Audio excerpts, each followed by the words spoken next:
Grant, I don't love you anymore. I love him.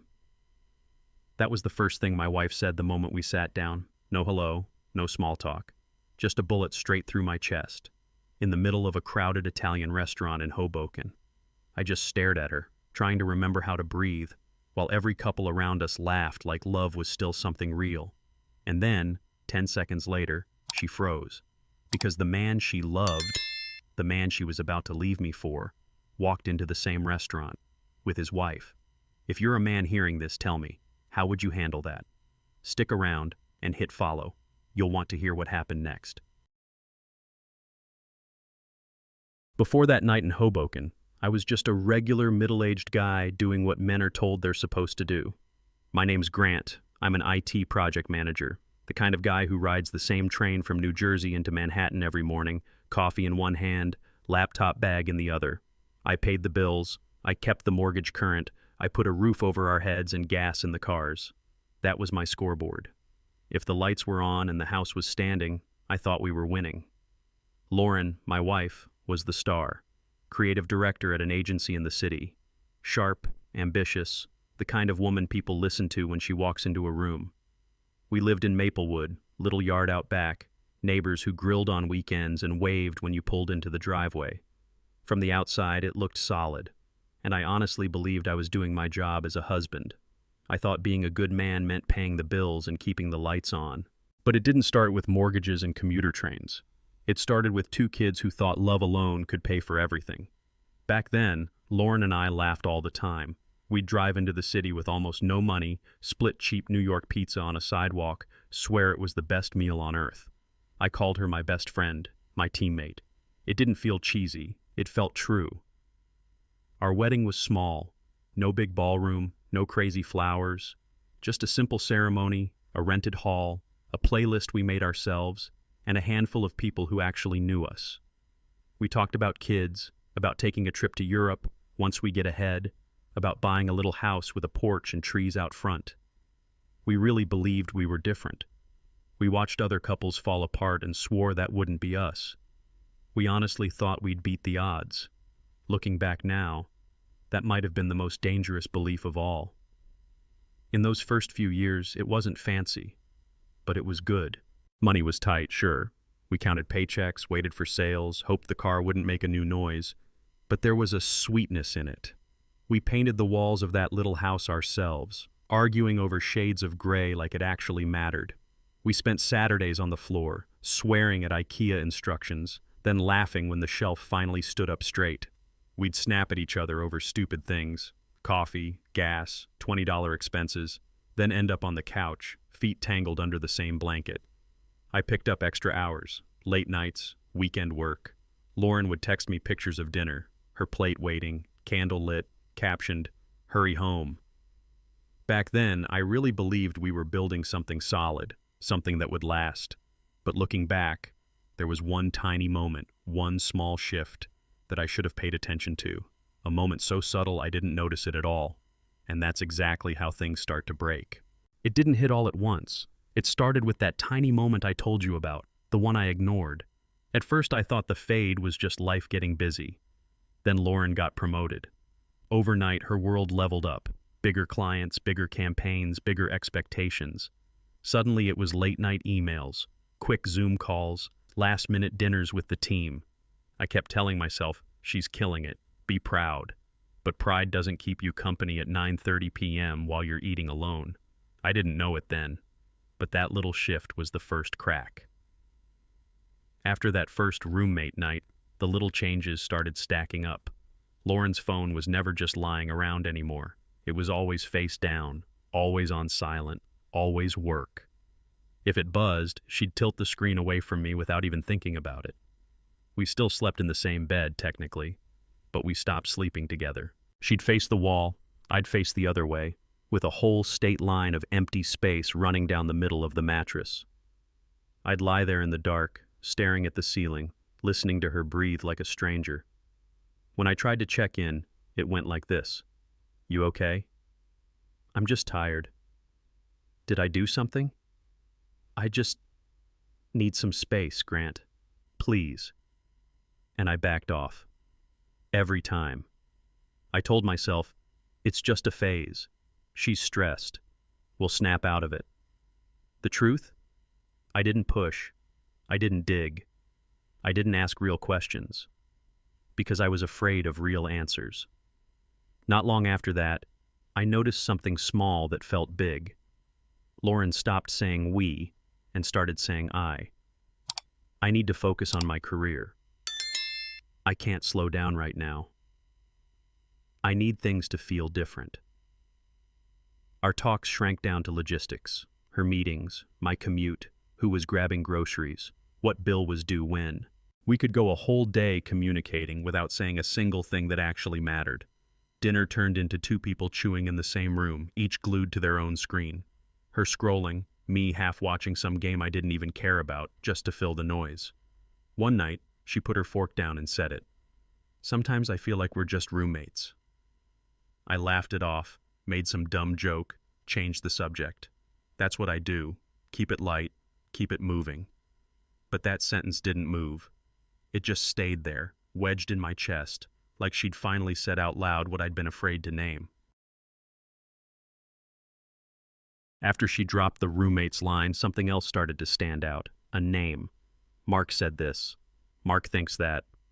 Mark really gets where I'm trying to take this campaign. At first it sounded harmless. Just another guy at the office. Every team has a Mark. But he kept showing up in her sentences. At breakfast, at night, on weekends. Not our ideas anymore. Their ideas. She'd light up talking about work wins they shared. Pitches they'd nailed together. How he just really gets my ideas. I told myself I was being stupid, jealous, insecure. It's just work, Grant.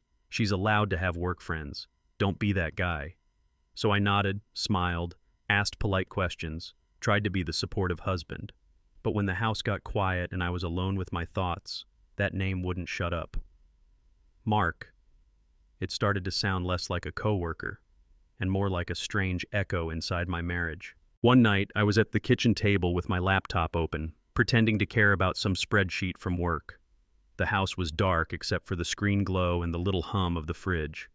Lauren walked in, dropped her phone on the table, and went down the hall to change. The screen lit up. I didn't touch it. I didn't have to. The preview was right there. Tonight was amazing. Can't stop thinking about it. My stomach dropped. It didn't say her name. It didn't say his. Just that one line, hanging in the air like smoke. In 3 seconds, my brain wrote a dozen stories. Maybe it was about a pitch, a presentation, a client dinner that went well. Yeah, that had to be it. I reached over, hit the side button, watched the screen go black. Didn't scroll, didn't swipe. Trust your wife, I told myself. Don't be that guy. Don't turn into a paranoid asshole. But no matter how hard I tried to focus on my laptop, those 4 words wouldn't leave me alone. Tonight was amazing. The next morning, I did what most men do when something cracks inside them.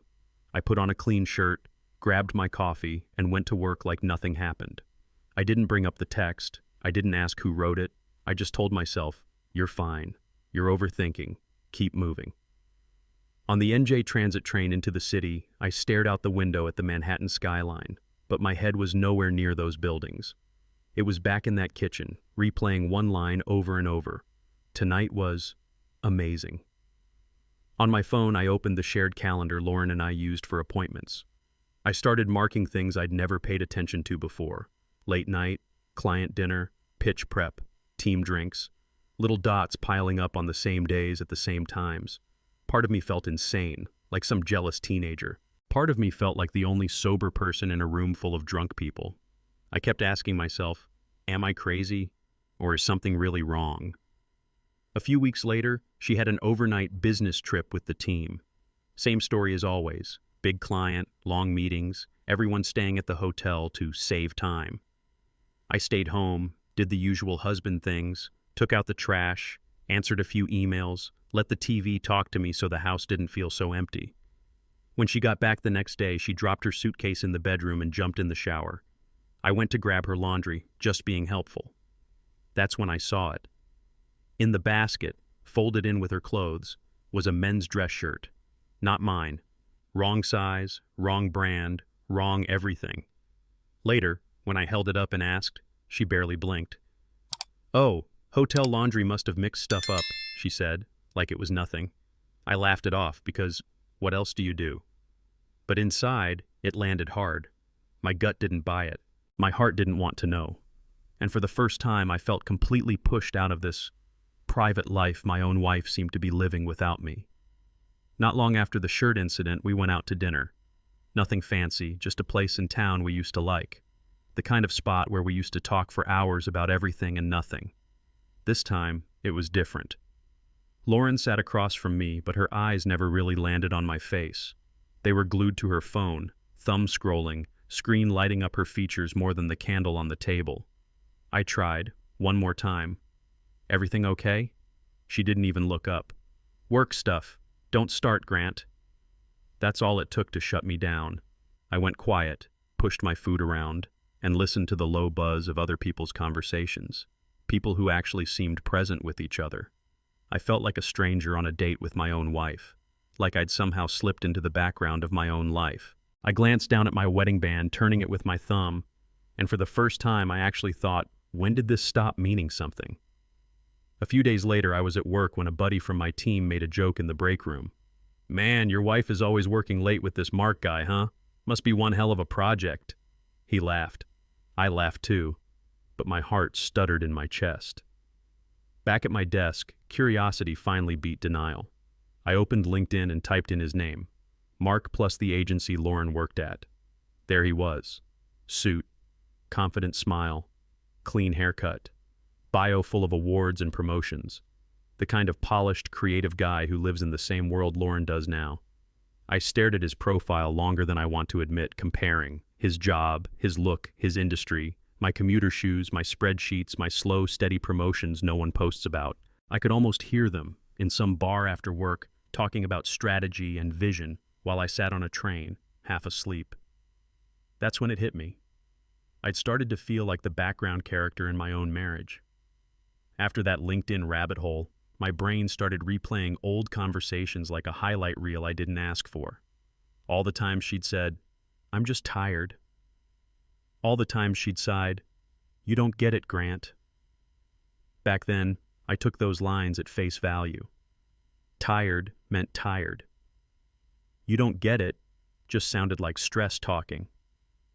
Now they felt heavier, like she'd been waving a flag I refused to look at.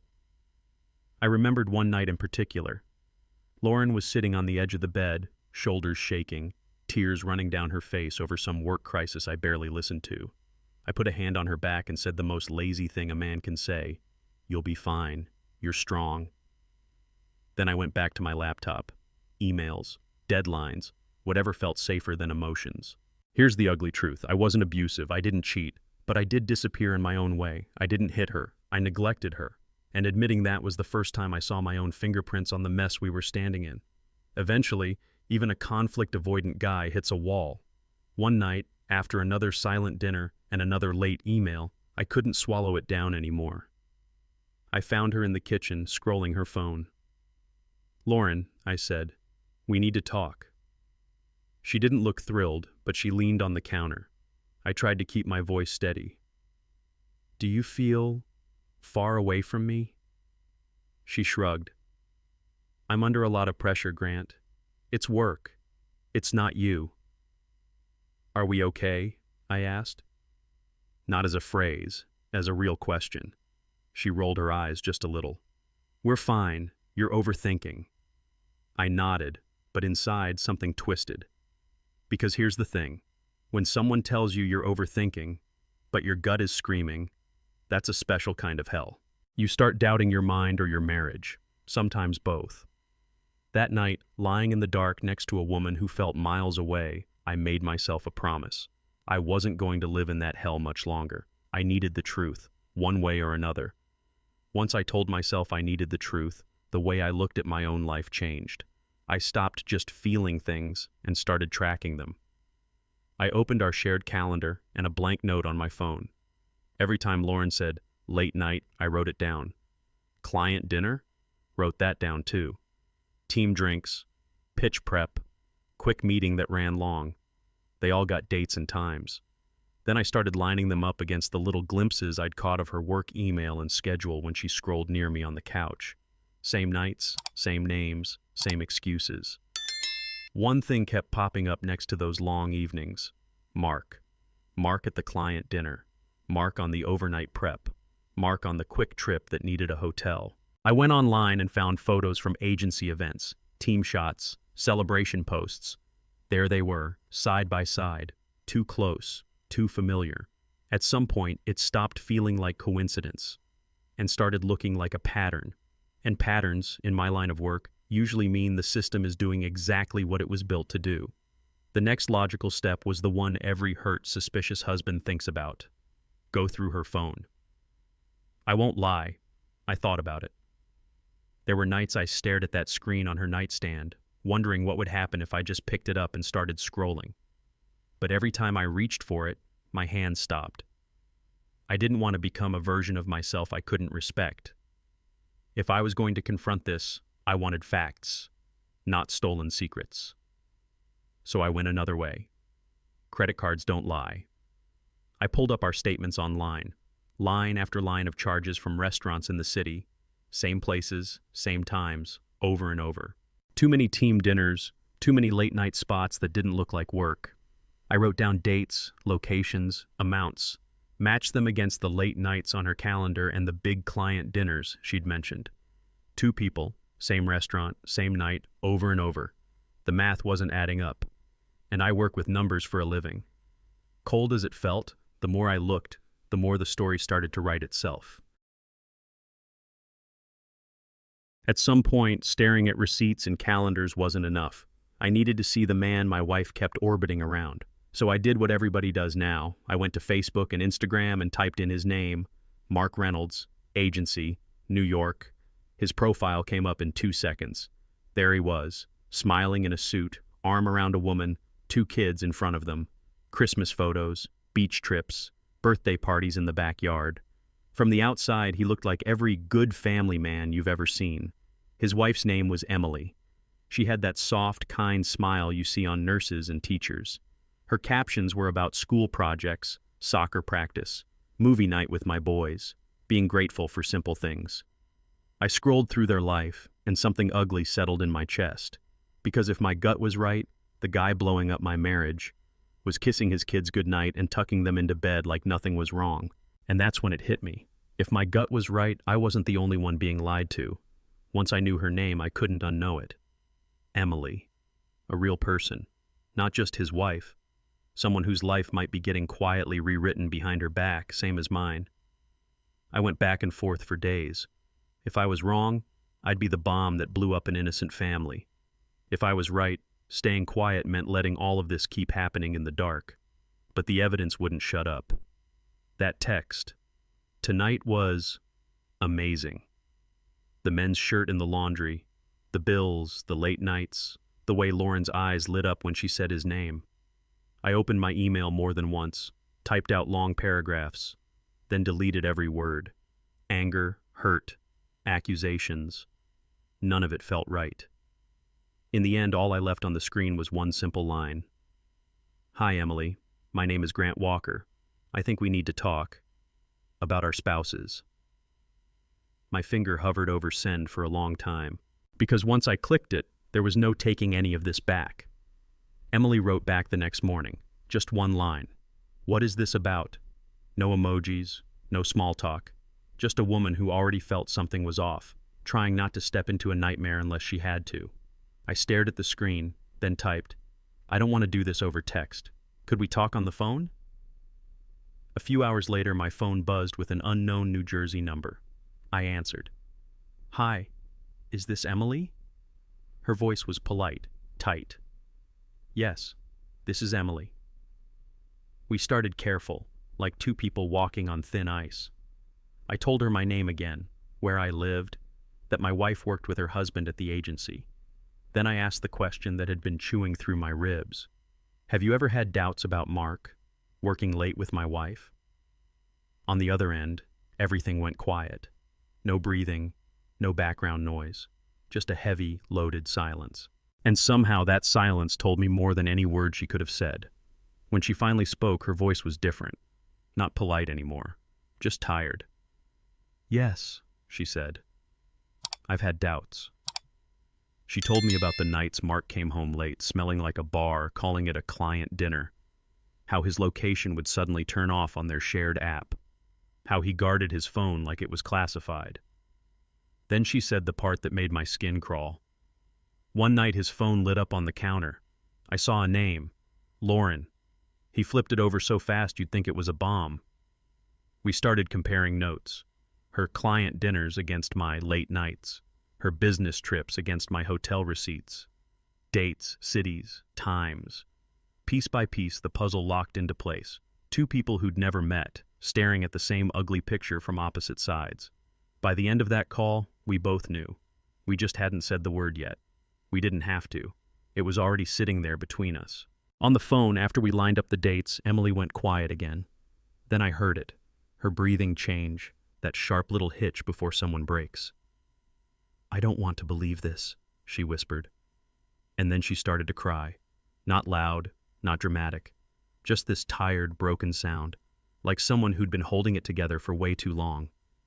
It's a strange feeling, hearing a stranger cry over the same pain that's eating you alive. In that moment, she didn't feel like Mark's wife. She felt like the only other person on the planet who actually understood what was happening to me. "Listen," I said, "we're not crazy. We're just finally connecting the dots." We talked about the kids, about how long she'd felt something was off, about how she'd been gaslit by phrases like, "You're overreacting," and "You're paranoid."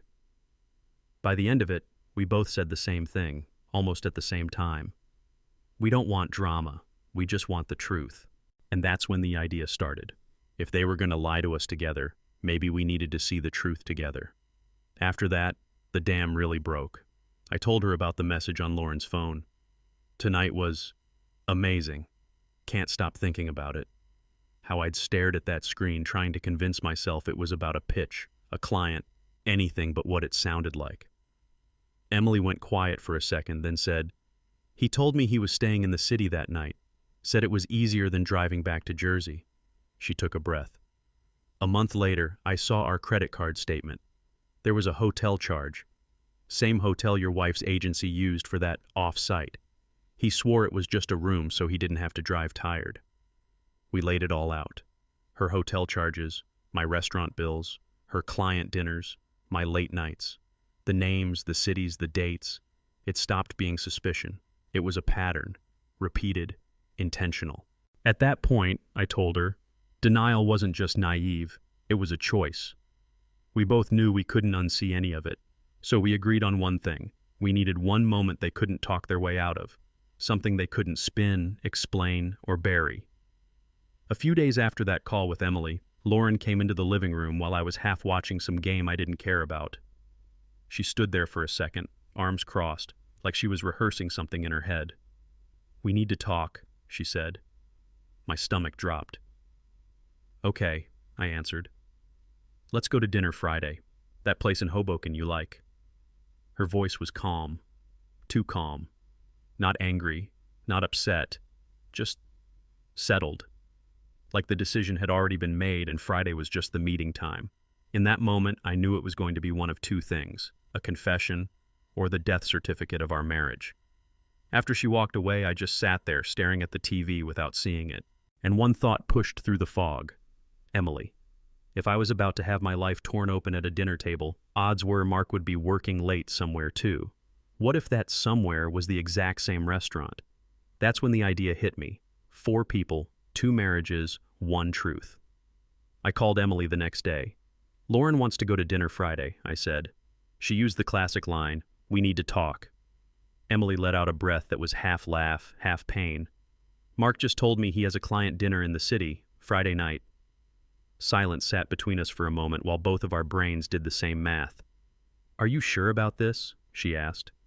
If we're wrong, I said, "we'll know. And if we don't see it with our own eyes, we'll spend the rest of our lives wondering." We picked the spot, an Italian place in Hoboken, 7 p.m. Lauren and I would have a reservation. Mark would tell Emily where he was meeting clients.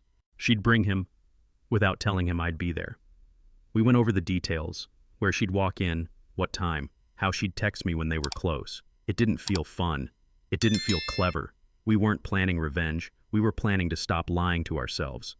Friday morning felt wrong from the second I opened my eyes. Same alarm, same coffee, same train. But it was like the world had shifted half an inch to the left and I was the only one who noticed. On the NJ Transit into the city, I watched couples sit together, rings on, sharing earbuds, trading stories about their day. I caught myself wondering, what are you two hiding from each other? Or are you still on the side of the line where nothing's broken yet? My mind drifted back to our wedding. For better or worse. We said it like everyone does, smiling, thinking worse meant money problems, illnesses, maybe a rough year or two. At what point did worse quietly turn into, I found someone else? The closer we got to Manhattan, the heavier it felt in my chest. I knew one thing. Whatever happened that night in Hoboken, I couldn't control her choices, or Mark's, but I could control mine. So I made myself a promise, right there on that train. Whatever happens tonight, I need to walk out with my dignity. That afternoon, my phone buzzed with a text from Lauren. Don't be late tonight. 4 words. I stared at them longer than I should have. There was something bitterly funny about it. My marriage hanging by a thread, and she was worried about a dinner reservation. I went home after work and got ready like I was going on a date with a woman who'd already left me in her mind. Button-down shirt, clean shave, a little cologne I hadn't worn in months. In the bathroom, I caught my reflection and had to stop, lines a little deeper around the eyes. A man who'd spent years providing, fixing, absorbing, hoping it was enough. A question slipped out before I could stop it. Is this the last night I look at myself as a married man? I grabbed my keys, walked to the front door, and paused for a second with my hand on the handle. Then I stepped outside and pulled it shut behind me. It didn't just sound like a door closing. It felt like a chapter ending. I got to the restaurant in Hoboken early. Too early. They sat me at a small table by the window looking out over the Hudson. Across the water, Manhattan glowed like nothing bad ever happened there. Inside, the room was warm. Clinking glasses, low music, couples leaning in close, hands brushing, faces soft. It was like watching a movie about a life I used to have. I checked my phone even though I knew it was too soon. Nothing. So I just sat there, listening to my own heartbeat in my ears. A few minutes later, the screen lit up. Emily. We're on our way. I don't think Mark suspects anything. My chest tightened. This was it. No more theories, no more maybe I'm wrong. I closed my eyes for a second, took a slow breath. Keep it together, Grant. I reminded myself of the promise I'd made on that train. No yelling, no scene, no drama, just the truth, walking in on its own 2 feet, and me, staying calm enough to watch it take a seat. Lauren walked in a few minutes later. I knew her silhouette instantly, but something in the way she moved felt different. Her hair was styled in a way I'd never seen before, sleeker, sharper. New perfume, too. Not the warm, familiar one I used to smell on my shirts after she hugged me. This one was colder, more deliberate, like she'd already reinvented herself for a life that didn't include me. She sat down across from me with a polite smile, the kind you give a coworker, not a husband. We traded small talk about traffic, a client, some neighbor's renovation. Words that filled space but didn't touch anything real. The whole thing felt less like dinner and more like a performance review. Her posture, her tone, the careful way she avoided anything emotional. And sitting there, watching her talk about nothing, I felt it hit me, clear and solid. She wasn't here to fix anything. She was here to end it. The waiter came by, poured the wine, laid the menus down, and walked away. For a second, it was quiet. Just the clink of glasses and the low hum of other people's lives. Lauren wrapped her fingers around her glass, turned it once, then set it down. "Grant," she said, looking me straight in the eye, "I'm leaving you." No tremor, no hesitation, no tears, just a clear, steady voice, like she was reading off a prepared statement in a meeting. I heard the words, but it was my body that reacted first. My chest tightened, my ears rang, my hands went numb. I set my fork down carefully and folded my hands in my lap just to stop them from shaking. It felt less like a conversation and more like an execution. Some part of me wanted to flip the table, demand answers, make a scene, but another part, the one that knew who was on their way to that same restaurant, told me to sit still. So I did. I just listened to my own heart slow down, beat by beat. She didn't stop there. "I've met someone else," she said, eyes never leaving mine. "He makes me feel alive again." Every syllable landed like another knife. Not just "I'm leaving you," but "I found someone better. Someone who wakes me up in ways you don't." I could feel something in me dying quietly at that table. The man who thought paying the bills and keeping the lights on was enough. The husband who believed they'd beat the odds. I was dying inside, I'll be honest with you, but I kept it together. So I swallowed hard, forced my voice to stay calm, and asked, "So this dinner is for what? Closure?" She nodded, almost relieved. "Yes. I don't want this to be ugly. I want us to be civil." Civil. 10 years together, boiled down to a corporate breakup word. I looked at her, at the woman who'd already emotionally left our marriage months ago, and let her think I was just going to sit there and accept it, while I quietly counted down to what was about to walk through that door. Sitting there across from her, something shifted in me. Up until that moment, I was the guy being left, the one getting quietly replaced. Then I remembered. I wasn't the only person at that table whose life was about to get rewritten. Lauren took a sip of wine, relaxed now that she'd gotten it out. "I'm glad we can be honest," she said. "It means a lot that you're handling this like an adult." I felt a small, cold smile pull at my mouth. "Honesty is good," I told her. "You're gonna need it in about 2 minutes." Her forehead creased. "What is that supposed to mean?" I didn't answer. I just glanced past her toward the entrance. My heart was pounding, but my voice stayed calm. My job now wasn't to argue or beg or convince her of anything. It was to sit still and let the truth walk in. And right on cue, I saw the front door of the restaurant swing open. The door opened, and there he was, Mark Reynolds. He stepped inside like he owned the room, adjusting his gray suit jacket, saying something over his shoulder, smiling that easy smile I'd seen in all his photos. Behind him, Emily walked in. He reached back, helped her out of her coat like a gentleman. From my side of the table, it felt like everything slowed down. I saw Lauren's eyes follow my line of sight toward the entrance. Her face drained of color so fast it was like someone pulled a plug. Mark saw us next. His smile faltered. Then Emily's gaze followed his, and landed on Lauren. For a few seconds, the four of us just stared at each other. No one spoke. Even the noise of the restaurant seemed to fade out. In that moment, my wife didn't just freeze. She shattered. All the lies, all the late nights, all the stories. They were suddenly standing there in one frame, with nowhere left to hide.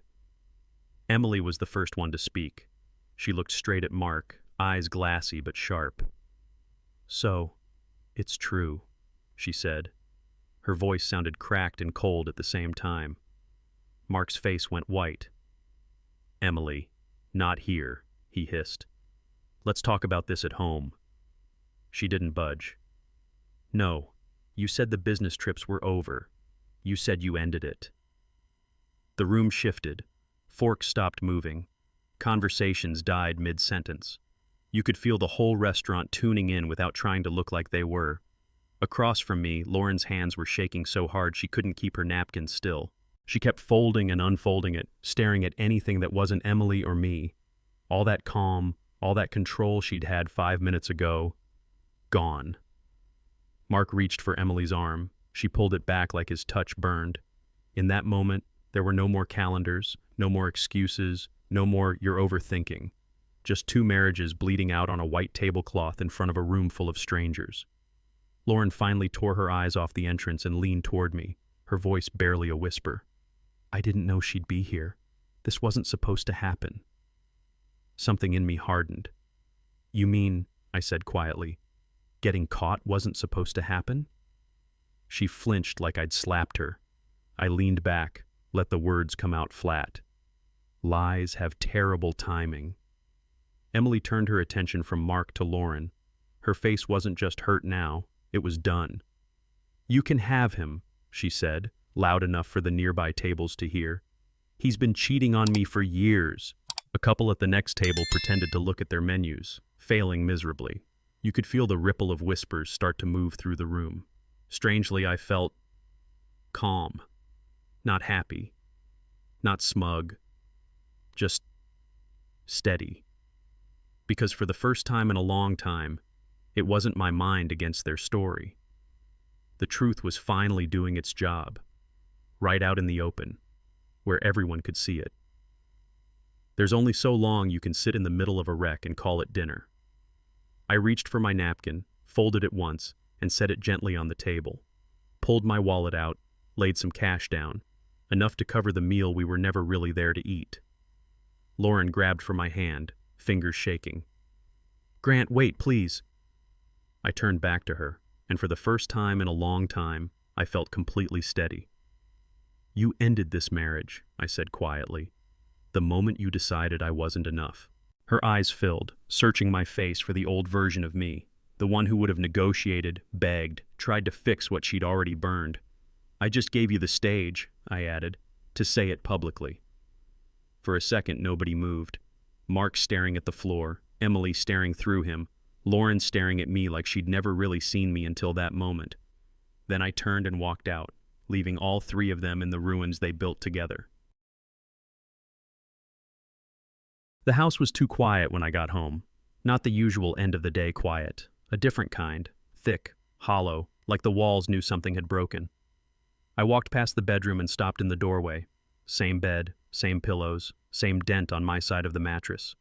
Only now it didn't look like a place we slept. It looked like a battlefield where every fight we never had, every word we swallowed had finally caught up. My phone rang. An unknown number, but I knew who it was. "Grant?" "Yeah." Emily exhaled, shaky. "I needed to see it with my own eyes," she said. "Thank you." We talked for a long time. Not about revenge. Not about how awful they were. About the little ways we'd both tried, both failed, both ignored our own instincts. Two strangers comparing scars from the same wound. For the first time that night, I didn't feel crazy. I didn't feel alone. I just felt understood. The next morning there was a knock at the door. Not frantic, not polite, just tired. I opened it and there she was. Lauren. Eyes swollen, mascara smeared, hair pulled back like she hadn't slept. "It's over with him," she blurted out. "I was stupid. I lost everything."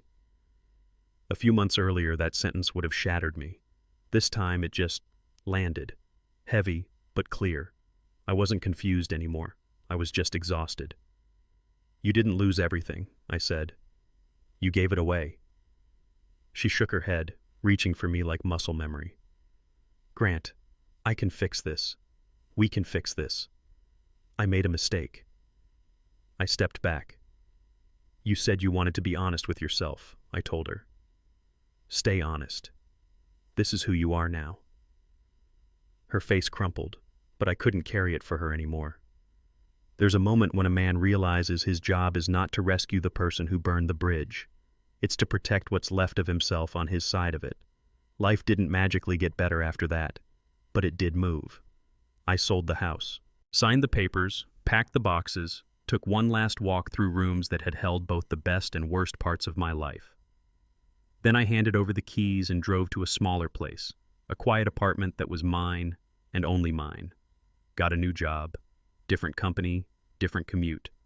Took a few trips alone, nothing flashy, a few days in the mountains, a cheap flight to somewhere warm. I learned how to sit at a table for one and not feel like half a person. I heard things, of course. Mark lost his job after Emily filed an HR complaint. Their marriage didn't survive. Lauren ended up in a small apartment in the city. She got the freedom she chased so hard. And from what I hear, it tastes a lot like regret. Somewhere along the way, I stopped asking, why did she do this to me? And started asking, why did I ignore the signs? That question hurt more, but it's the one that finally made me grow up. If you're a man listening to this and any part of it hits too close to home, hear me on this. You're not alone. You're really not. If I had to boil everything down to a few things, it'd be this. Don't ignore your gut. It's not paranoia, it's data your heart collects before your brain catches up. Don't just be a provider. Show up emotionally, even when it's awkward, even when you'd rather hide and work. And if someone betrays you, remember, their cheating speaks a hell of a lot more about them than it does about your worth. We all want the same basic things: to be respected, to be seen, to be loved without having to shrink or twist ourselves into something smaller. That's not asking too much. That's baseline. She thought she was walking toward love. She was just walking into the ruins of her own deceit. I walked out of that restaurant and into my life. If you've been through something like this, share it. Some other man needs to know he's not crazy and he's not alone.